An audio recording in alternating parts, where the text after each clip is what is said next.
भी है खबर, मुझको भी है पता। নমস্কার বন্ধুরা, কেমন আছো সবাই? আশা করি সবাই খুব ভালো আছো। সুস্মিতাস ব্লগে আরও একটি নতুন ভিডিওর সাথে তোমাদের সকলকে অনেক অনেক ওয়েলকাম। তো বেশ কয়েকদিন তো ব্লগ শেয়ার করা হয়নি। তো আজকে একটা সুনিকার একটা ছোট্ট মামার অন্নপ্রাশন, তো সেখানেই আমরা যাব। দেখতে পাচ্ছি রেডি হয়ে নিয়েছি। তো অনেক দিন পর তোমাদের সাথে ব্লগ শেয়ার করতে পারে আমারও ভালো লাগছে, কারণ আমার চ্যানেলটাতে একদমই সেই বসে গেছে ভিডিও না দিয়ে দিয়ে। তো ভাবলাম আজকে এই ব্লগটা তোমাদের সাথে শেয়ার করব। তো তার জন্য দেখো ভিডিও করতে শুরু করে দিয়েছি। প্রথমেই রেডি হওয়া থেকেই ভিডিওটা স্টার্ট করলাম। তো এই শাড়িটা পরে নিয়েছি, এই শাড়িটা আজকে ফার্স্ট করলাম। আর এখন দেখেছো সুনিকাকেও রেডি করিয়ে দিলাম। আর যা গরম পড়েছে, ভাবলাম সুনিকাকে বার হয়ে যাওয়ার সময় রেডি করাবো, আমরা রেডি হয়ে যাওয়ার পরে। আর আমার ড্রেস আর সুনিকার ড্রেস দেখো ম্যাচিং হয়ে গেছে। আমি এই ড্রেসটা তো বললাম যে আমার এই শাড়িটা আমি আজকে ফার্স্ট টাইম পরলাম। আর সুনিকার এই ড্রেসটা ওর কালীগঞ্জের বড় মামি দিয়েছিল পুজোতে। তো তারপরে আর পরানো হয়নি, একটু বড় ছিল, তো ভাবলাম আজকে পরিয়ে নিয়ে যাই। আর সাথে আরেকটা হালকা ড্রেসও নিয়ে গেছিলাম, যে যদি খুব গরম লাগে ঘেমে যায় তাহলে ওখানে গিয়ে আমি আবার চেঞ্জ করিয়ে দেবো। তো যাই হোক, আর চেঞ্জ করাইনি, ওটাই পরেছিল। তো এখানে দেখো আমরা পৌঁছেও গেছি। আর সামনে বেলুন দেখে ও বাড়ির থেকে বলেই গেছিলো যে বেলুন নেবে আর কেক কাটবে। তো আমি বলছি কেক তো কাটবে না শোনা, তোমাকে বেলুন দেবো। ও বেলুন নিয়ে খেলতে খুব ভালোবাসে। তো তারপর এখানে পৌঁছেই দেখো মোমো নিয়ে নিলাম। এখানে স্টলে ছিল, মোমো স্টল ছিল, তারপর মকটেল ছিল, ফুচকা, নিচে ফুচকা ছিল, তারপর আইসক্রিমের স্টল ছিল। আর এখানে আমি মোমোটা নিয়ে নিলাম। মোমোটা খেতে না খুব সুন্দর হয়েছিল। আর তারপরে মোমো খাওয়ার পরে তারপরে দেখো ওখানে মকটেল নিতে চলে এসেছি। আর সুনিকাও কিন্তু খুব মজা করে ও সমস্ত কিছু খেয়েছে। দেখো এখানে এক গ্লাস পুরো মকটেল ও নিজের মতো করে স্ট্র দিয়ে টেনে নিজে খেয়েছে।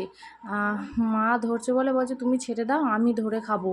তো এখানে মায়ের কাছে বসেছিল, মাই ওকে মকটেল খাওয়াচ্ছিল। কি করবো, ও তো ছাড়বে না, ও খাবেই। আর তারপরে ভাবলাম যে আমিও এক গ্লাস খেয়ে নিই। আর সুনিকার বাবা না এখনও এসে পৌঁছায়নি, সুনিকার বাবা পড়ানো ছিল। তো বলে ঠিকানা বলে দিয়েছি। তারপর ওর বাবা আসলে আমি ওর বাবাকে মকটেল খাওয়াবো। তারপর এখানে দেখো যার রাইস সেরিমনি তাকেও দেখিয়ে দিলাম। ও ও তো গরমে কান্না করছে না, এটাই অনেক। দেখো চুপ করে রয়েছে, কতটা কিউট। আর ও কান্না করছে না, ও চুপচাপই ছিল। কিন্তু গরমে তো ওরও ভালো লাগছিল না, কারণ মানুষজনের ভিড়ে। তো এখানে দেখো আইসক্রিমও নিয়ে নিলাম। তাহলে প্রথমে প্রথমে মোমো খেয়ে নেওয়ার পর মকটেল খেয়ে নেওয়ার পরে তারপর এখানে আইসক্রিমও খেতে বসে গেছি। আর সুনিকা দেখো ও আইসক্রিম খাচ্ছে, ও আইসক্রিম আর মকটেলটাই শুধু খেয়েছিল, তাছাড়া তো ভাত টাত খেতে পারে না, কারণ ও তো সেই ডাস্ট ছাড়া খেতে পারে না। তো তার জন্য ও আইসক্রিমটা আর এই মকটেলটাই খেয়েছিল। তারপর এখানে সবাই মিলে বসেছিলাম, গল্প টল্প করা হচ্ছিলো। আর সুনিকা বেলুন নেবে বলে খুব কান্না করছিল। তো বেলুনে কেমিক্যাল থাকে বলে ওখানে বেলুন দেওয়া হচ্ছিলো না, যে ওই হাত গালে দেবে। তো বাড়ি যাওয়ার সময় শুধু ওকে দেবো। তো তারপরে বললো যে ফোন চালিয়ে দিতে, একটুখানি 5 মিনিট ফোন দেখবে। আর আমরা এখানে খেতে বসে গেছি। তো তোমাদেরকে মেনুটাও দেখিয়ে দিচ্ছি। দেখো এখানে ছিল পরিশোধিত জল, chicken স্যাটে, salad, sauce, radhaballabhi, chana masala, সাদা ভাত, ভেজ ডাল, চিপস। তো পুরোটা তো তোমাদেরকে দেখিয়ে দিলাম। তো এখানে দেখো প্রথমে চিকেন স্যাটেটা দিয়ে দিয়েছিল। আর চিকেন স্যাটেটা আমি আর মা হাফ হাফ করে খেয়েছিলাম। আর এখানে রাধাবল্লভী নিয়েছিলাম, মা আবার খেলো না, হাফ আমাকে দিয়ে দিল। তারপর এখানে দেখো এখানে ফটোশ্যুট চলছিল। এখানে চলে এসে একটু আমিও ভিডিও করে নিয়েছিলাম, যে যাতে আমার একদম পুরো একটা পুরোপুরি ব্লগ দিতে পারি, একদমই ছোট না হয়ে যায়। আর গরমে সবারই অবস্থাই খুব খারাপ, দেখো ঘেমে ঘেমে একদম পুরো স্নান করার মতো অবস্থা।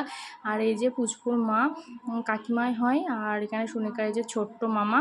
তো যাই হোক, বলতে বলতে সুনিকার পাপাও চলে এসেছিলো। তারপর একসাথে সবাই খাওয়া দাওয়া করে নেওয়ার পর এখানে দেখো সুনিকা মকটেল খাচ্ছিল ওর পাপার সাথে। তো চলো আজকের ভিডিওটা এই পর্যন্তই, টাটা।